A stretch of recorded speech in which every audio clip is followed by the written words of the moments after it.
नमस्ते, हमारा नाम दीपक है और आपने देखना शुरू कर दिया है लाइव सिटीज। मुजफ्फरपुर के कुढ़नी में वीआईपी पार्टी प्रमुख मुकेश सहनी पूजा करने पहुंचे। कुढ़नी के बाबा केवल स्थान जो वहां पे मौजूद है, उनकी पूजा अर्चना करने वहां वो पहुंचे थे। पूजा अर्चना करने के बाद उन्होंने लोगों को संबोधित किया। सबसे पहले आप वो सुनिए मुकेश सहनी क्या कह रहे हैं। मुकेश सहनी की ओर से नमस्कार प्रणाम साथियों।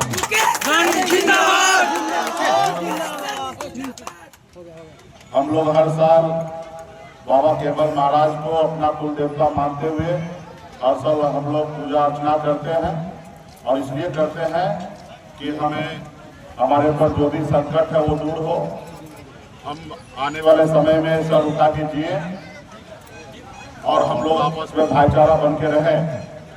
भगवान से यही कामना करते हैं और हर साल हम लोग पूजा करते हैं कि हमारे ऊपर कोई संकट ना आए। ये सब हम लोग निश्चित तौर पे हमारे पूर्वज हमेशा पूजा पाठ करते आए हैं और हमको भी करते रहना है, लेकिन साथ ही आपके पास और हमारे पास भी एक कर्तव्य है कि बाबा ने कहा हर धर्म में चाहे अल्लाह हो या भगवान हो, उन्होंने एक ही कहा कि आप कर्तव्य करो फल मिलेगा, आप काम करोगे तो फल मिलेगा। उसी तरीके से आपको इस समाज में अगर सर उठा के जीना है तो आपको सबसे पहले अपने बच्चे को पढ़ाना लिखाना है। तो यहाँ पे बहुत बड़ी संख्या में माता बहन आए हैं, मेला में सभी हमारे समाज के लोग आए हैं। हम आप सभी से आग्रह करते हैं, सभी जाति धर्म के लोगों से, कि अगर आप चाहते हैं कि आपकी आने वाली पीढ़ी इस राज्य में, इस संसार में, इस गांव में, इस समाज में सर उठा के जिए, तो सबसे पहले अपने बच्चे को पढ़ाइए, लिखाइए, काबिल बनाइए। और जब आपका समाज पढ़ लिख लेगा तो निश्चित तौर पे समाज आगे बढ़ेगी। इसलिए अपने बच्चे को पढ़ाइए, लिखाइए, अपने अधिकार के लिए संघर्ष कीजिए।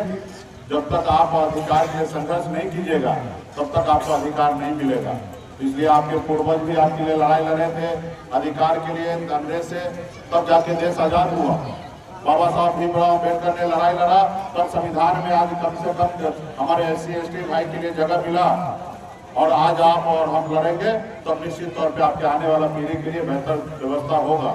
इसलिए आप लोगों से आग्रह है कि आप लोग हमेशा हमें अपना प्यार दिया, आशीर्वाद दिया है और आपने ही हमें अपना नेता माना है, जिसको लेकर आज बिहार में निषाद समाज का एक अपना परचम लहर रहा है। ये आशीर्वाद प्यार हमारे ऊपर बनाए रखिए। और इस बार तो निश्चित तौर पे बिहार में बड़ी लड़ाई है और ये लड़ाई को हमको सबको मिलकर जीतना है। और हम सब बाबा केवल महाराज के वंशज हैं, तो हम सब निश्चित तौर पे अगर मन बना के लड़ेंगे तो निश्चित तौर पे ये लड़ाई हम लोग जीतेंगे। और इस बार तो देख ही रहे कि आपका सरकार बनेगा तो निश्चित तौर पे आपकी बड़ी जवाबदेही होगी। सरकार में हम अधिक से अधिक सीट पर लड़ेंगे और जब सरकार आपका होगा तो आपका निश्चित तौर पर आपके बीच में जो भी समस्या है वो सब दूर होगा। सरकार बनाओ और अधिकार पाओ। जो लोगों ने सरकार बनाया है उन लोगों का अधिकार मिला है और आप भी सरकार बनाइएगा तो निश्चित तौर पे आपका भी अधिकार मिलेगा। इसलिए आप सभी को धन्यवाद देता हूँ। पुनः मेला कमेटी के सभी सदस्य को, सुमंगल जी को, सरपंच साहब को, सभी को, नीलाम जी को, सभी सुनीता मैडम जी को, सभी को बहुत बहुत धन्यवाद देता हूँ, क्योंकि आगे भी एक कार्यक्रम है। उसके बाद आज ही हमें थोड़ा बॉम्बे जाना है, बाहर जाना है, फिर 9 तारीख को आएंगे।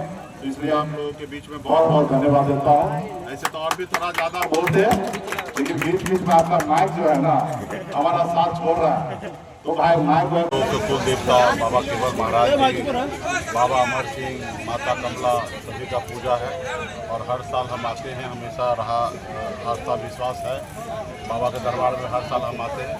इस साल भी हम लोग मेला में पूजा में आए हैं, बाबा का आशीर्वाद लिए हैं और यही हम कामना करते हैं, बाबा से आशीर्वाद लिए हैं कि पूरे बिहार प्रदेश स्वस्थ रहे, बिहार में सभी आपस में भाईचारा के साथ रहे, हमारा बिहार कैसे आगे बढ़े, बिहार के युवा को बिहार में कैसे रोजगार मिले, यही सब हम बाबा से आशीर्वाद मांगे हैं ताकि हमारा बिहार आगे बढ़े।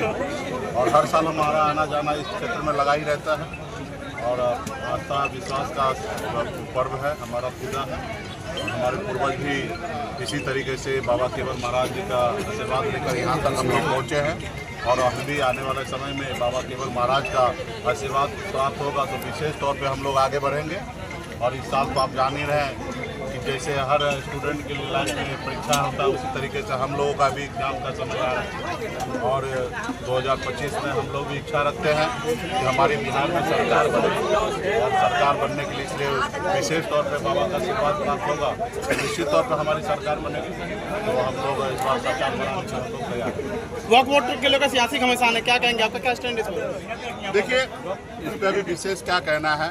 सत्ता पक्ष जो है वो तानाशाह की राजनीति कर रही है, नफरत की राजनीति कर रही है, समाज में भाईचारा जो है उसको ख़त्म करने की राजनीति कर रही है। जिस चीज़ से समाज में किसी एक व्यक्ति को कोई लाभ नहीं है उस पर समाज में हमेशा जोड़ने का काम होना चाहिए, ना ही कि तोड़ने का काम होना चाहिए। जदयू के नेता लगातार उनके इस्तीफा दे रहे हैं। पास बहुमत है, उन्होंने जो नहीं करना था वो उन्होंने किया है। हमारे बुजुर्ग लाल कृष्ण आडवाणी से लेकर सुषमा स्वराज से लेकर अब तमाम बड़े बड़े नेता ने 2014 में 2013 में बिल लाए थे और सभी सहमति से एक अच्छा कानून बनाए थे जिसमें एक समाज सर उठा के चले उनकी बेहतरी के लिए। और इसमें आप जान ही रहे हैं कि भारतीय जनता पार्टी का हमेशा राजनीति इसी पे टिका हुआ हिंदू मुसलमान। मुस्लिम समाज लगातार विरोध कर रहे हैं और मुसलमान वो राजनीति कर रही है, लेकिन अभी उनके पास बहुमत है, लेकिन ये बहुमत सब सदा के लिए रहने वाला नहीं है। निश्चित तौर पे आने वाला समय जब 29 में उनके पास बहुमत नहीं होगा, हमारी सरकार होगा, इस पर हम निश्चित तौर पे हम अपने अल्पसंख्यक भाई के लिए, मुस्लिम भाई के लिए हम न्याय करेंगे, जो इसमें उचित होगा फिर से संशोधन। मजबूती से विरोध कर रहे हैं। फिर से तो आपने सुना मुकेश सहनी क्या कहते नजर आए। मुकेश सहनी कह रहे थे अगर आपको अपना अधिकार चाहिए, अगर आप चाहते हैं कि आपको जितना अधिकार है आपको मिले, उसके लिए सबसे पहले आपका पढ़ना लिखना, अपने बच्चों को पढ़ाना सबसे ज़्यादा ज़रूरी है। आप अपने स्क्रीन पर तमाम तस्वीरें देख सकते हैं मुकेश सहनी किस तरीके से पूजा अर्चना की और क्या क्या बातें कही। तो ऐसे खबरों के लिए हमारे साथ बने रहे। आप लाइव सिटीज़ देख रहे थे, धन्यवाद।